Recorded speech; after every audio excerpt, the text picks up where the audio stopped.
Welcome back to the Deep Dive. Always great to be back. Today we're taking a deep dive into cybersecurity.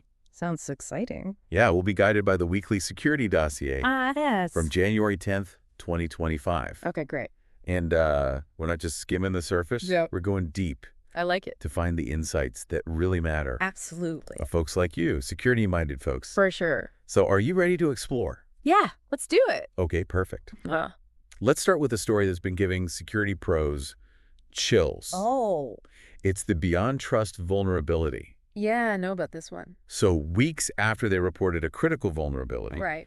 and the Treasury Department hack, almost 9,000 instances of Beyond Trust are still exposed. Oh, wow. And this isn't just theoretical. Right. Chinese state-sponsored actors are exploiting this. Actively explaining this. It's serious. It makes you wonder how Beyond Trust's competitors are reacting. Yeah, for sure. Like, is this a chance for CyberArk to step in? Well, when a company has this kind of security breach, customers start to look for alternatives. Yeah. Beyond Trust has to act fast Right. to fix this vulnerability and reassure their users. Absolutely. It highlights the importance of proactive security. Yeah, and good incident response plans. That's key. Now let's talk about state-sponsored actors. Okay. In particular, Flax Typhoon, Okay. a hacking group connected to Integrity Technology Group. Right, a Chinese government contractor. Exactly. And here's where it gets interesting. Okay. The U.S. government has linked Flax Typhoon directly to the Chinese Ministry of State Security. Oh, wow. And they say they're targeting critical infrastructure, Wow. both in the U.S. and internationally. So this puts us in a tough spot. Right? How do we protect infrastructure and not escalate tensions? Yeah, that's a good question. It's complex. For sure. We can't ignore the threat, Right. but any response has to be careful No, to it's avoid not. making things worse. Right. Absolutely. It's a balancing act. It really is. And it raises questions about identifying attackers. Oh, yeah. How sure can we be about attributing these attacks Right. to specific nations or groups? Yeah. What evidence is enough? These are some of the biggest challenges in cybersecurity today. I agree. It's not just about tech. Right. It's geopolitics and international law, too. Definitely. The balance of power is changing Mm-hmm. in the digital age. Big time. Okay, let's move on to something a little different. Okay. Satya Nadella made a prediction Huh? about AI agents. Okay. He thinks they could revolutionize business applications Wow. as we know them. Interesting. He even mentioned Atlassian AI. Okay. It's fascinating to think AI agents could handle most of our software interactions, Yeah. making those old interfaces obsolete. So, like, we just tell our AI assistant what we need, and it Yeah. just takes care of it. Exactly. So, like, in your daily work, how would AI change the tools you use? That's a really good question. Would it free up time for Right. more strategic stuff? Or does it feel like automation is taking over? I think it's a bit of both, honestly. Yeah, probably. AI has potential for efficiency, Yeah, but it also raises concerns about jobs definitely. and how it could be misused. For sure. And there's the question of trust. Uh, Can we trust these AI agents? Right. Can we keep them from being hacked? those are critical things to think about. Definitely. As AI integrates more into work, Mm-hmm. we need to be aware of both the good and the bad. Absolutely. Okay, let's shift gears a bit Okay. and talk about some takeaways from BSides NYC 2024. Oh, yeah, I heard about that. The keynote focused on challenges in corporate security. Right. 4 points really stood out to me. Okay, let's hear them. First, better security training. It needs to go beyond compliance. Makes sense. Second, we need to give smaller organizations a voice Okay. in the cybersecurity conversation. Third, we need better incentives for vulnerability fixes. Oh, that's important. Definitely. And fourth, a shift from security as control Okay. to security as a service. Interesting. That last one, the service concept, how does that actually make things better? Well, it's about not being the no department. Okay. It's about being a partner, Yeah. helping the business succeed while managing risk. Right. So not just enforcing rules, Yes. but being proactive, Okay. collaborative, focused on helping the business. So building relationships. Yes. Understanding their needs. Exactly. Providing solutions that work. That's the key. It's a huge mindset shift. It is. Going from roadblock to enabler. Right. But how do you make that happen in a real company? It takes a culture change, both in security and in the whole organization. I see. Security leaders need to be communicators, Yeah. collaborators, advocates for the business. Okay. They need to prove the value of security. That makes sense. Hmm.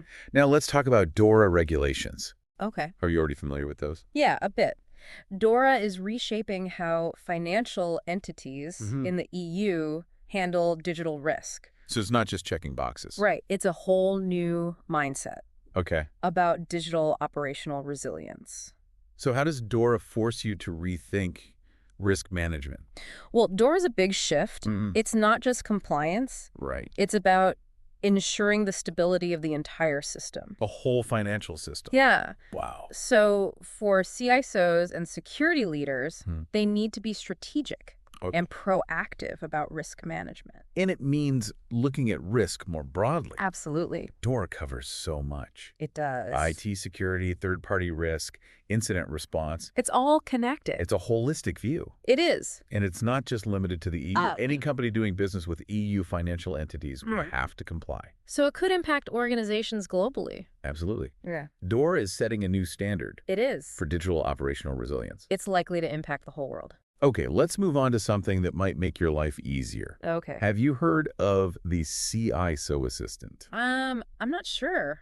What is it? It's a new take on GRC Okay. and cybersecurity posture management. So GRC is governance, Right. risk and compliance, Exactly. and cybersecurity posture management is all about knowing your organization's security Yeah. and how to improve it. Right. So the CISO Assistant tries to simplify that. Okay, interesting. What makes it unique is it separates compliance Okay. from control implementation. It has built-in standards, controls, and threat databases. So that allows for automated risk assessments Exactly. and remediation planning. And that's not all. Okay, what It has a customizable catalog for controls and threats. Interesting. Bring your own framework features, Wow. audit management tools, evidence collection, and reporting. So it has a lot of features, It does. but does it actually work? That's the million-dollar question. Right. It looks promising on paper, but it's always good to be cautious Yeah, with new tools. I agree. You need to evaluate before you invest. For sure. Look past the marketing hype. Right. See how it actually helps you. Will it improve security, reduce risk, Yeah.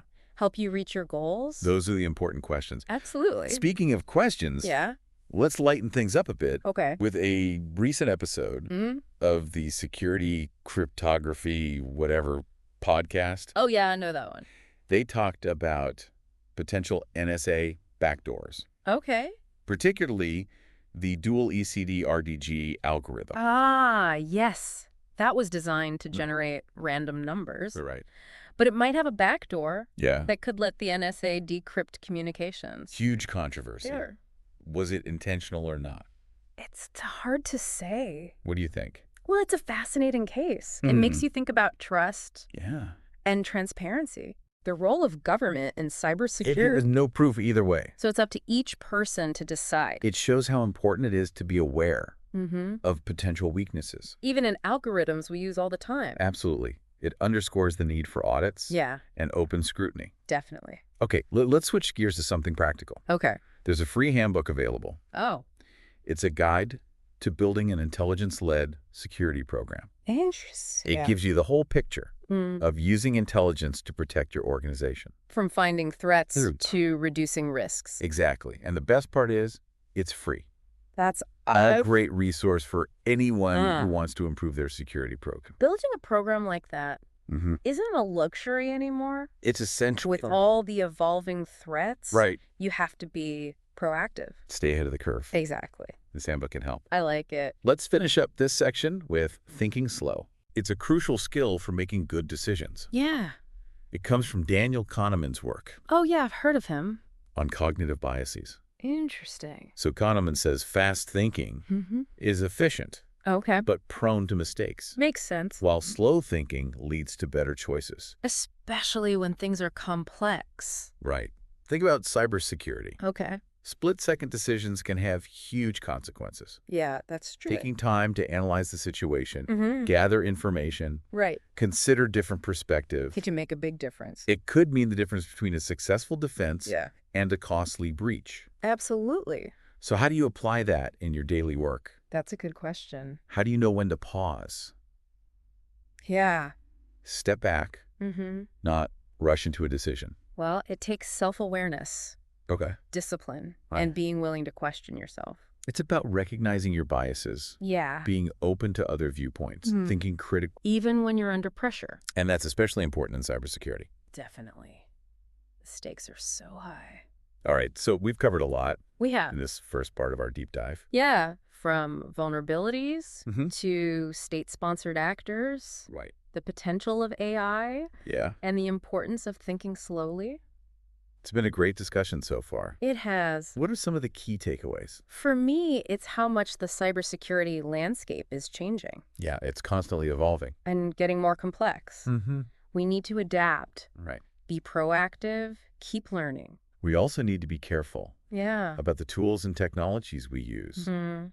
Be aware of the risks Absolutely. as well as the benefits. Of course. And most importantly, Yeah. we need to remember that cybersecurity is about people. It's about building relationships, Yeah. fostering trust, Absolutely. working together. To make a safer digital world. That's a great point. Thanks. Security isn't just about technology. It's about people, processes, and culture. Definitely. It really is a people business at the end of the day. Yeah, you're right. So much of security comes back to that human factor. So it does. Okay, ready to keep diving into the dossier? Absolutely. What else have you got? Well, there's this new approach to cybersecurity Oh, that's gaining traction. okay. It's called zero trust. I've heard that term. Yeah, have you looked into it? A little bit. What's the basic idea? It's about never automatically trusting anything, Okay. inside or outside your network. Interesting. So you have to verify every user, every device, every application. Before you grant access. Exactly. So it's like, trust no one, verify everything. Right. So zero trust is about Yeah. removing that automatic trust and constantly verifying. It changes how we think about security, It does. moving away from those old perimeter defenses Right. to a more focused approach. So more about identity. Yeah, identity-centric. I see. What do you think the practical side of this looks like? Well, I think it's a mix of tech and processes. Okay. You need good identity and access management, strong authentication. Multi-factor authentication. Yeah, and network segmentation. Okay. And of course, you need continuous monitoring, Right. threat detection. And it's a cultural shift too, right? Definitely. Security becomes everyone's job. Not just IT's problem anymore. Exactly. But that sounds like a lot. It is a big change. Implementing zero trust across a whole organization. Yeah, but the benefits are worth it. How so? It shrinks the attack surface, Okay. limits the damage from breaches, Right. improves security overall. And with attacks getting more sophisticated, Yeah. this seems more and more important. It's not just a theory either. Right. Lots of companies are doing it successfully. And there are resources to help, right? Oh, yeah. Frameworks and guides. The dossier actually mentioned a free online course Really? about zero trust architecture. That's fantastic. It covers the basics, how to implement it, best practices, all that, Free resources like that are so important. especially for smaller organizations. Yeah. Who might not have the budget for training? Exactly. It shows how the community is helping each other.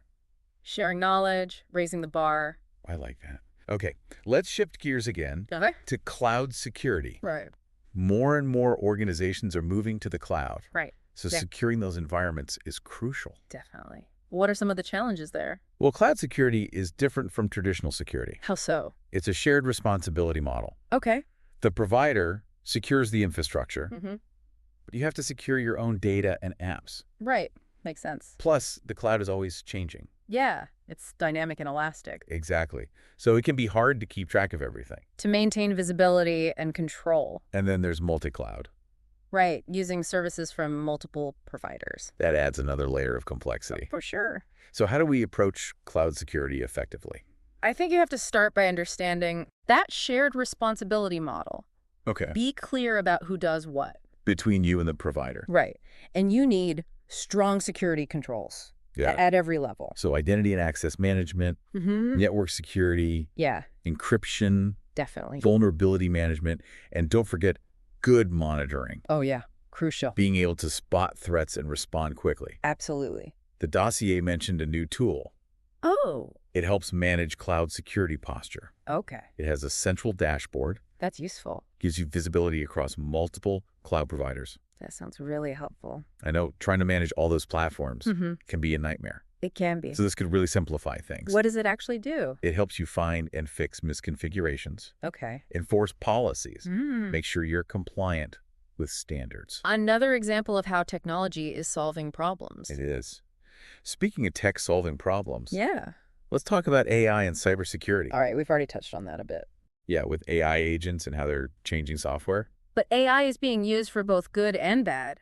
In cybersecurity, That's right. how are attackers using AI? They're using it to automate and improve their attacks. Okay. Like using machine learning for phishing. So more sophisticated phishing. Yeah, and creating malware that's hard to detect. And even finding vulnerabilities. Right. They're using AI to analyze huge amounts of data And find patterns? to target specific people or organizations. There's an arms race. It really is. Yeah. Both sides are using AI to get ahead. But on the defensive side, Yeah. AI is helping us detect and respond to threats. Absolutely. Like those SIEM systems. Security information and event management. Right. They're using AI to analyze logs.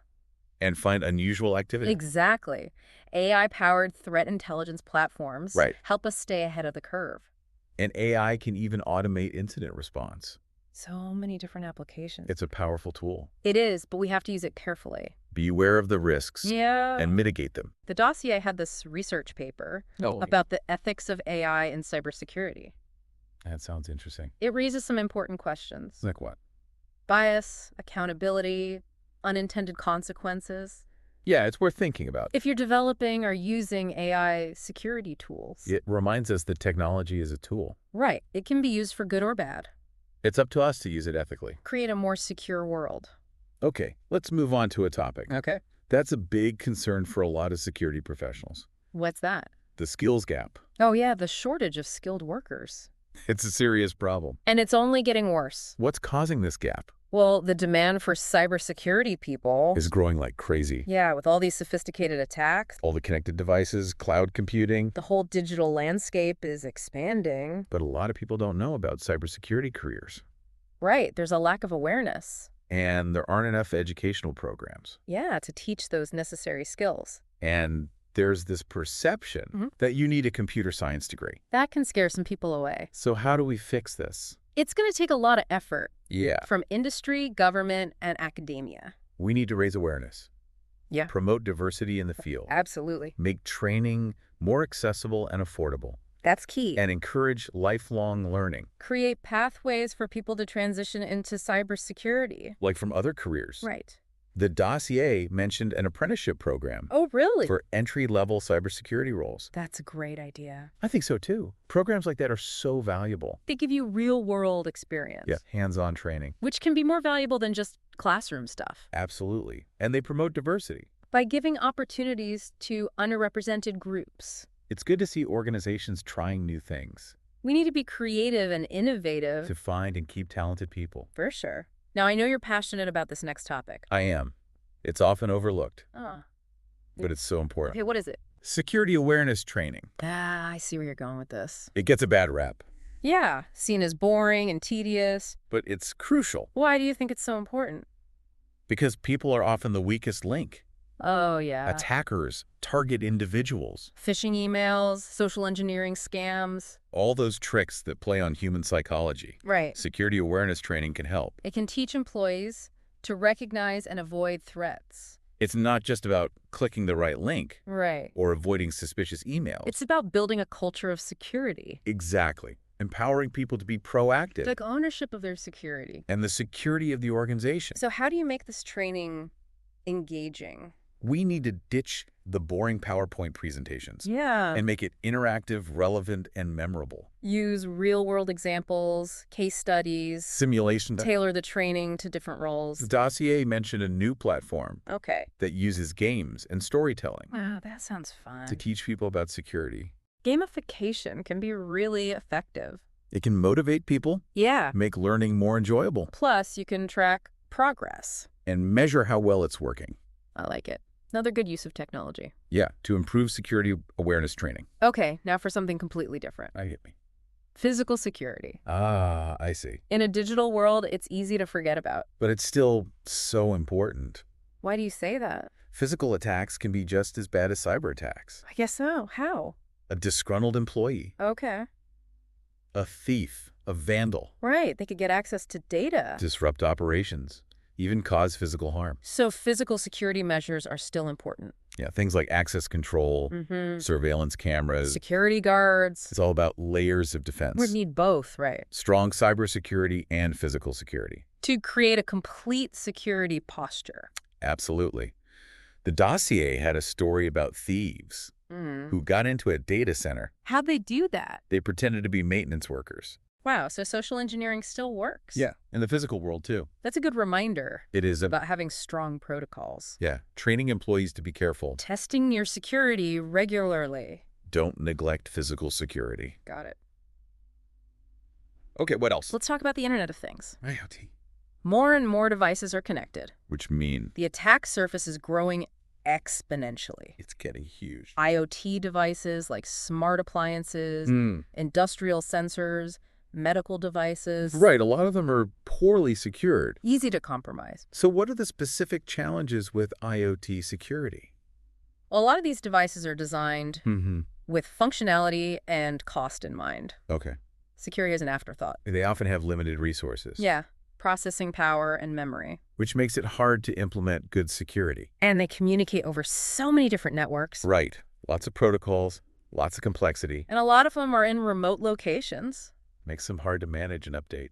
So how do we secure all this? First, you need a solid IoT security strategy. Going? Understand the risks and put measures in place. Like what? Secure device setup, Right. strong authentication, Right. encrypting data, firmware updates. Vulnerability management. It's also important to segment them. Separate IoT devices from important networks. Exactly. Limit the damage if a breach happens. And monitor for any suspicious activity.